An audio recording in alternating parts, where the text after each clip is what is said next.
നിതിൻ രാജുവിന്റെ മരണത്തിൽ മുഖ്യപ്രതി ഡോക്ടർ MK റാം പിടിയിലായി. കുടകിൽ നിന്നാണ് റാമിനെ പിടികൂടിയത്. റാമിനെ കണ്ണൂർ ക്രൈംബ്രാഞ്ച് ഓഫീസിൽ എത്തിച്ച് വിശദമായി ചോദ്യം ചെയ്യുകയാണ്. മിഥുൻ പിള്ള വിശദാംശങ്ങൾ നൽകും. മിഥുനി, മുൻകൂർ ജാമ്യാപേക്ഷ ഉൾപ്പെടെ തള്ളിയ പശ്ചാത്തലത്തിലാണല്ലോ ക്രൈംബ്രാഞ്ച് സംഘം കഴിഞ്ഞ ദിവസങ്ങളിൽ ആന്ധ്രാപ്രദേശിലും അതോടൊപ്പം തന്നെ കുടകിന്റെ പല ഭാഗങ്ങളിലുമൊക്കെ തിരച്ചിൽ നടത്തിയത്.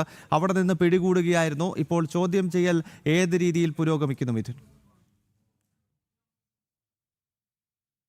സുപ്രീം കോടതി അടക്കം മുൻകൂർ ജാമ്യാപേക്ഷ തള്ളിയതിന് തൊട്ടു പിന്നാലെ കീഴടങ്ങുകയല്ലാതെ മറ്റൊരു വഴിയില്ലാത്തൊരു രീതിയിലേക്ക് ഈ നിതിൻ രാജിന്റെ മരണക്കേസുമായി ബന്ധപ്പെട്ട പ്രതി എത്തിയിരുന്നു. തുടർന്ന് ഈ സുപ്രീം കോടതി അടക്കം ജാമ്യം തള്ളിയതിന് തൊട്ടു പിന്നാലെ പോലീസും ക്രൈംബ്രാഞ്ചും ഒക്കെ തന്നെ വലിയ തോതിൽ അന്വേഷണം വ്യാപിപ്പിക്കുകയും ചെയ്തിരുന്നു. അതിനിടയിൽ ഇയാൾ ആന്ധ്രയിലെ ചിറ്റൂരിലുണ്ട് എന്ന വിവരത്തിന്റെ അടിസ്ഥാനത്തിൽ ചിറ്റൂർ മേഖലയിൽ ഉൾപ്പെടെ ക്രൈംബ്രാഞ്ച് സംഘം തെരച്ചിൽ നടത്തിയിരുന്നു. എന്നാൽ പിന്നീട് ഇയാൾ കർണാടകയിലേക്ക് കടന്നുവന്ന് കഴിഞ്ഞ ദിവസങ്ങളിൽ പോലീസിന് വിവരം ലഭിക്കുകയും തുടർന്ന് നടത്തിയ പരിശോധനയിൽ കർണാടകയിലെ കുടകിൽ വെച്ച് ഇയാൾ പിടിയിലാവുകയുമായിരുന്നു. ഇയാളെ കണ്ണൂരിലെ ക്രൈംബ്രാഞ്ച് ഓഫീസിൽ നിലവിൽ എത്തിച്ചിട്ടുണ്ട്. അവിടെ ചോദ്യം ചെയ്യൽ പുരോഗമിക്കുകയാണ്. ചോദ്യം ചെയ്യലിന് ശേഷം ഇന്ന് കോടതിയിൽ ഹാജരാക്കുമെന്നാണ് മനസ്സിലാക്കാൻ വേണ്ടി സാധിക്കുന്നത്. കാരണം നമുക്കറിയാം, ഒരു അധ്യാപകന് ചേരാത്ത വിധത്തിലുള്ള പ്രതികരണങ്ങളാണ് അല്ലെങ്കിൽ പെരുമാറ്റമാണ് ഡോക്ടർ MK റാമിന്റെ ഭാഗത്തു നിന്നുണ്ടായത്. ഒരു വിദ്യാർത്ഥിയെ ആത്മഹത്യയിലേക്ക് തള്ളി വിടുന്ന രീതിയിലുള്ള പെരുമാറ്റം അയാളുടെ ഭാഗത്തു നിന്നുണ്ടായി. അതൊക്കെ തന്നെ വിലയിരുത്തിക്കൊണ്ടാണ് സുപ്രീം കോടതി ഇയാളെ കസ്റ്റഡിയിലെടുത്ത് അല്ലെങ്കിൽ ഇയാളെ ചോദ്യം ചെയ്യലിന് വിധേയമാകേണ്ടത് എന്ന് വ്യക്തമാക്കിക്കൊണ്ട് ഇയാളുടെ മുൻകൂർ ജാമ്യാപേക്ഷ തള്ളുന്ന ഒരു സാഹചര്യം ഉണ്ടായത്. ഏതായാലും ഇപ്പോൾ അയാൾ പോലീസിന്റെ പിടിയിലായി കഴിഞ്ഞു. കൊടകിൽ നിന്ന് കണ്ണൂർ ക്രൈംബ്രാഞ്ച് ഓഫീസിലേക്ക് പോലീസ് ഇയാളെ ഇപ്പോൾ എത്തിച്ചിട്ടുണ്ട്. ഇവിടെ ചോദ്യം ചെയ്യൽ അടക്കമുള്ള നടപടികൾ പുരോഗമിക്കുകയാണ്. ചോദ്യം ചെയ്യൽ മണിക്കൂറുകൾ നീളാനുള്ള സാധ്യത തന്നെയുണ്ട്. കാരണം ഈ സംഭവം നടന്നിട്ട് ഏതാണ്ട് മാസങ്ങൾ പിന്നിട്ടിരിക്കുന്നു. മാസങ്ങളായി ഇയാൾ ഒളിവിൽ കഴിയുകയാണ്. അതിനിടയിലാണ് ഇപ്പോൾ പിടിയിലായിരിക്കുന്നത്. ഏപ്രിൽ 10-നാണ് നിതിൻ രാജ് കോളേജ് കെട്ടിടത്തിന് മുകളിൽ നിന്ന് താഴേക്ക് ചാടി ആത്മഹത്യ ചെയ്തത്. അന്ന് തൊട്ട് തൊട്ടു പിന്നാലെ ഏതാണ്ട് 4-5 ദിവസത്തിന് ശേഷം തന്നെ ഇയാളെ പ്രതിയാക്കിക്കൊണ്ട് പോലീസ് FIR രജിസ്റ്റർ ചെയ്യുകയും ചെയ്തിരുന്നു. അന്ന് തൊട്ട് ഇയാൾ ഒളിവിലായിരുന്നു ഉണ്ടായിരുന്നത്.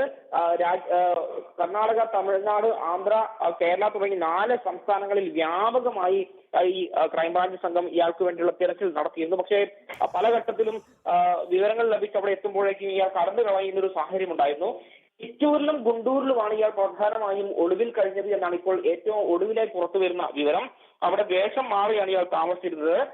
താടിയും മുടിയും ഒക്കെ തന്നെ വളർത്തി രൂപം മാറിക്കൊണ്ട് അവിടെ പ്രവർത്തിക്കുകയായിരുന്നു, അവിടെ താമസിക്കുകയായിരുന്നു.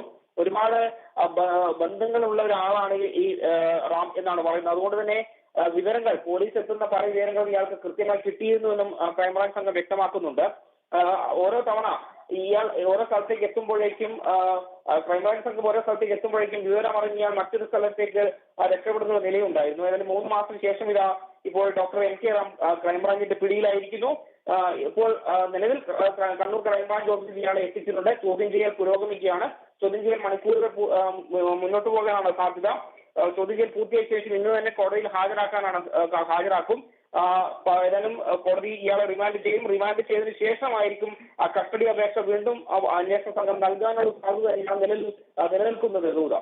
ഓക്കെ മിഥുൻ പിള്ളയാണ് കണ്ണൂരിൽ നിന്നും വിശദാംശങ്ങൾ നൽകിയത്. ഡോക്ടർ MK റാമിനെ കുടകിൽ നിന്നും പിടികൂടിയിരിക്കുകയാണ്. ഇപ്പോൾ കണ്ണൂർ ക്രൈംബ്രാഞ്ച് ഇയാളെ വിശദമായി ചോദ്യം ചെയ്തുകൊണ്ടിരിക്കുകയാണ്. സുപ്രീം കോടതി ഉൾപ്പെടെ മുൻകൂർ ജാമ്യാപേക്ഷ തള്ളിയ പശ്ചാത്തലത്തിൽ ആന്ധ്രയിലേക്കും മറ്റും കേരള പോലീസ് പോവുകയായിരുന്നു. മിഥുനാണ് കണ്ണൂരിൽ നിന്നും ചേർന്നത്.